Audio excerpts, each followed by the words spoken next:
Assalamualaikum warahmatullahi wabarakatuh. Salam Bayangkara. Anda sedang menyaksikan channel Kelas Hukum Dr. Edi Hasibuan. Belakangan ini kita lihat seluruh jajaran Polri sibuk patroli di mana-mana, memantau warga mudik untuk mendukung kebijakan pemerintah menerapkan aturan larangan mudik sesuai peraturan Menteri Perhubungan nomor 25 tahun 2020 tentang pengendalian transportasi selama masa mudik Idul Fitri 1441 Hijriah.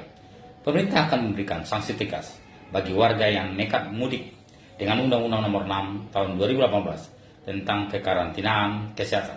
Sanksi terberat ada denda 100 juta, kemudian hukuman kurungan 1 tahun penjara. Untuk membahas masalah ini, saya akan minta pendapat 3 mahasiswa saya dari Magister Hukum Pendidikan Pasca Sarjana Universitas Bayangkara, Jakarta. Mereka juga dikenal pemerhati hukum kepolisian. Assalamualaikum warahmatullahi wabarakatuh. Salam sejahtera buat kita semua. Terima kasih saya ucapkan kepada Dr. Edi Hasibuan yang telah memberikan waktu kepada saya untuk memberikan pendapat hukum terkait tindakan-tindakan kepolisian terhadap pelaku tindak pidana pelanggaran upaya atau himbauan pemerintah untuk percepatan penanggulangan COVID-19.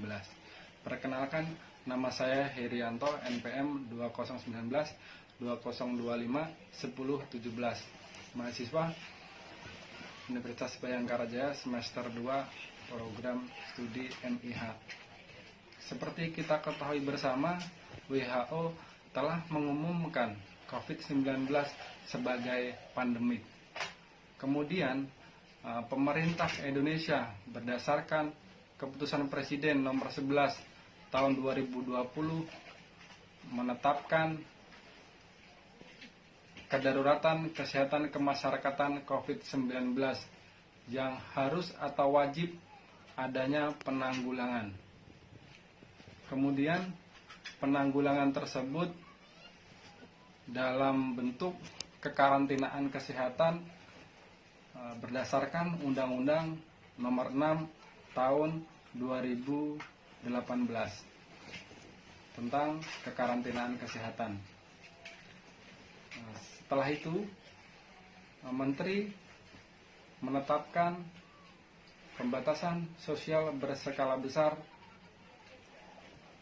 dan juga pemerintah daerah, pemerintah pusat harus mengikuti atau menetapkan PSBB tersebut. PSBB tersebut meliputi peliburan sekolah, peliburan tempat kerja, pembatasan kegiatan keagamaan, dan pembatasan kegiatan sosial yang bersifat umum. Berdasarkan peraturan pemerintah, kemudian undang-undang, pihak kepolisian atau seluruh jajaran kepolisian, baik dari intelijen, sabara, lalu lintas, reskrim, melakukan upaya-upaya sesuai dengan bidang tugas masing-masing dalam rangka mendukung kebijakan pemerintah dalam rangka percepatan penanggulangan COVID-19. Setelah kita ketahui bersama bahwa penyidik di Treskrim Polda Metro Jaya, pengemban tugas reskrim, tanggal 3 April 2020 telah melakukan penangkapan atau melakukan pengamanan terhadap 18 orang yang berada di 2 kafe di daerah Jakarta Pusat. Terhadap 18 orang tersebut telah dilakukan himbauan untuk segera membubarkan diri untuk kembali ke rumah masing-masing. Namun terhadap 18 orang tersebut tidak mengindahkan himbauan dari kepolisian. Kemudian 18 orang tersebut dibawa ke Mako Polda Metro Jaya. Setelah dilakukan pemeriksaan gelar perkara terhadap 18 orang tersebut ditetapkan sebagai tersangka melanggar pasal 93 junto pasal 9 Undang-Undang Nomor 6 Tahun 2018 tentang kekarantinaan kesehatan dan atau pasal 218 KUHP, yaitu tidak mematuhi himbauan kepolisian agar segera membubarkan diri. Atas kepolisian tersebut sudah sesuai dengan hukum yang berlaku di negara kesatuan Republik Indonesia. Tindakan-tindakan kepolisian tersebut berdasarkan dengan instruksi presiden, keputusan presiden, kemudian undang-undang kekarantinaan kesehatan, yang dimana proses penetapan tersangka terhadap 18 orang tersebut melewati tahap-tahap proses penyelidikan dan penyidikan. Terhadap 18 orang tersangka tersebut tidak dilakukan penahanan karena tuntutan hukuman hanya 1 tahun dan denda 100 juta. Namun terhadap berkas 18 tersangka tersebut tetap dikirim ke penuntut umum. Dalam artian bahwa tindakan-tindakan hukum kepolisian tersebut sudah sesuai dengan hukum yang berlaku, sudah sesuai dengan undang-undang yang berlaku di negara kesatuan Republik Indonesia. Jadi apabila ada pihak-pihak yang tidak setuju dengan himbauan ataupun kebijakan pemerintah, tidak akan bisa melakukan upaya-upaya untuk melawan balik pihak kepolisian sehingga pihak kepolisian menjadi lemah dan tidak bisa melakukan upaya hukum atau penegakan hukum terhadap pelanggar-pelanggar dalam rangka percepatan penanganan COVID-19. Terima kasih atas waktu yang diberikan kepada saya. Semoga COVID-19 segera berlalu dan kita bisa hidup normal seperti sedia kala. Wassalamualaikum warahmatullahi wabarakatuh. Tapi Polri tetap menurut saya bertindak cepat dalam hari ini. Pada tanggal 18 atau tanggal 19 Maret 2020, Kapolri langsung mengeluarkan maklumat. Ya, maklumat ini yang mengandung asas tentang solus populi suprema leg esto, yang mengatakan bahwa keselamatan warga negara adalah yang tertinggi. Nah, untuk melaksanakan asas ini, Kapolri kemudian menuangkannya di dalam telegram yang dikirimkan itu pada tanggal 13 April, ya, yang itu memuat tentang 5 hal, yaitu penanganan kejahatan tentang pada masa corona, kemudian penanganan kejahatan dan tugas ketersediaan bahan pokok dan distribusi, kemudian penanganan kejahatan di ruang siber dalam arti penanganan hoax, dan kemudian juga penanganan kejahatan pada saat penerapan pelaksanaan tugas di lapangan, dan penanganan tenaga kerja Indonesia yang pulang dari daerah yang terimbas COVID. Pada tanggal 13 April, pada waktu Indonesia ditetapkan sebagai darurat bencana, pada waktu itu juga Polri mengeluarkan telegram ini. Menurut saya ini adalah tindakan yang sangat cepat dan luar biasa. Polri memang telah mempertimbangkan segala sesuatunya dengan matang-matang. Mereka melakukan banyak hal di lapangan selama ini, kita ketahui. Salut buat Polri, karena yang kita lihat bersama bahwa dalam hal di mana kasus COVID yang tidak ada penurunan, bahkan bertambah dari waktu ke waktu karena makin baiknya pemeriksaan, ya. Di sini kita lihat bagaimana Polri itu berusaha persuasif terhadap masyarakat. Ya, mereka mengandalkan Undang-Undang Nomor 6 tahun 2018 pasal 27. Nah, mereka mengatakan jika pertama itu adalah teguran, kemudian jika sulit dilaksanakan maka akan diterapkan pasal 93, yaitu jika ini kejadian berulang maka dapat dilakukan pidana maksimal 1 tahun atau hukuman uang atau denda 100 juta. Kemudian juga apa yang dilakukan polisi selama ini terhadap masyarakat untuk melaksanakan PSBB ini. PSBB ini yang kita sebut dengan pembatasan sosial berskala besar yang dipilih pemerintah untuk mengatasi COVID, itu di sini Polri melakukan banyak hal, ya.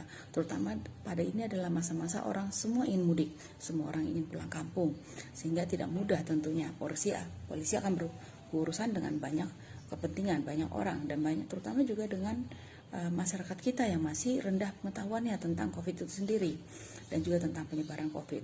Walaupun telah banyak dilakukan himbauan jangan pulang, bahkan menurut Kepala BNPB sendiri dilarang mudik atau tidak mudik sampai hari ini ketepatan mereka, tapi tetap banyak hal yang dilakukan. Terutama dengan adanya beberapa hari belakangan ini pelonggaran PSBB yang dinilai untuk memulihkan perekonomian kita, tapi menurut saya pribadi hal itu kelihatannya kurang tepat karena pada saat ini justru kita lihat data COVID yang ada di tempat kita itu sampai tanggal 15 kemarin itu 16.603 kasus yang positif, kemudian yang meninggal adalah 1.400-an dan yang sembuh 3.000 lebih. Dan dalam sehari itu terjadi peningkatan 568 kasus. Tentu ini adalah kasus yang sangat tinggi. Ya, kita tidak tahu apakah ini memang karena sistem pemeriksaan kita yang makin baik atau memang usaha PSBB kita belum berhasil secara benar. Nah, tentunya untuk hal itu, polisi pun di lapangan telah melakukan banyak hal, yaitu misalnya mereka membubarkan lebih dari 10.873 kerumunan yang kita pernah baca. Kemudian mereka juga telah melakukan persuasi lain, misalnya dengan memakai APD ya untuk membubarkan kerumunan massa karena massa takut dikira itu ada pasien COVID. Kemudian juga bahkan di Bali polisi berpakaian memakai lea untuk membubarkan dan bahkan memakaikan masker kepada orang yang tidak memakai masker. Kemudian juga bahkan di Sidoarjo itu ada yang melanggar pelanggaran yang diberi hukuman dengan cara untuk menjadi pelaku penguburan, untuk menjadi penguburan pada orang yang menderita COVID. Jadi supaya menimbulkan efek jerah. Ya, ada juga yang dipakaikan rompi oranye dan pokoknya banyak yang dilakukan polisi dan menurut saya itu adalah tindakan yang sangat baik ya. Dan berarti polisi telah berusaha untuk tidak terlalu kaku dan menerapkan aturan untuk melaksanakan Undang-Undang Nomor 6 Tahun 2018. Jadi hanya saja mungkin pelonggaran PSBB saat ini menurut saya kurang tepat ya, sehingga memang tugas berat polisi ke depannya ya makin beratlah tugas polisi menurut saya karena polisi akan berurusan dengan banyak pihak-pihak yang melakukan pelanggaran, misalnya menjual surat sehat atau surat keterangan bebas COVID ya, bahkan di toko online. Kemudian juga banyak sekali hal-hal yang kita anggap bisa menyebabkan polisi itu akan makin berat tugasnya ke depan. Demikianlah dan tapi sebelumnya saya mengucapkan selamat kepada jajaran Polri yang telah berhasil dengan baik mengamankan negara kita sampai saat ini. Tentunya ke depannya doa kami buat semua Polri semuanya makin hari makin lebih baik. Terima kasih atas waktu yang diberikan kepada saya, atas kekurangan dan kelebihannya saya ucapkan terima kasih dan mohon maaf. Kepada Bapak Dr. Edi Hasibuan telah memberikan kesempatan, saya ucapkan selamat pagi dan Assalamualaikum warahmatullahi wabarakatuh. 25.10.08 Mahasiswa Universitas Bhayangkara. Seperti yang kita ketahui, saat ini pemerintah resmi melarang pelaksanaan mudik Lebaran 2020 guna pencegahan penyebaran virus corona atau COVID-19 ke berbagai daerah. Larangan tersebut disampaikan langsung oleh Presiden Joko Widodo dalam rapat terbatas Selasa 21 April 2020. Keputusan larangan mudik tak lepas dari hasil survei Kementerian Perhubungan atau Kemenhub yang mendata terdapat 24% warga masih nekat melaksanakan mudik. Meski sudah ada himbauan sebelumnya dari pemerintah untuk tidak melakukan mudik. Aturan mengenai larangan mudik ini mulai diterapkan Jumat 24 April 2020. Meski sudah diterapkan pada tanggal 24 April, penerapan sanksi pelanggaran mudik baru akan dilaksanakan pada tanggal 7 Mei 2020. Seperti yang dikatakan oleh Menteri Perhubungan Luhut Binsar Panjaitan, yaitu untuk larangan mudik berlaku untuk seluruh masyarakat berasal dari wilayah zona merah. Pemerintah melarang mudik kemudian diwujudkan dalam bentuk peraturan Menteri Perhubungan Permenhub nomor 25 tahun 2020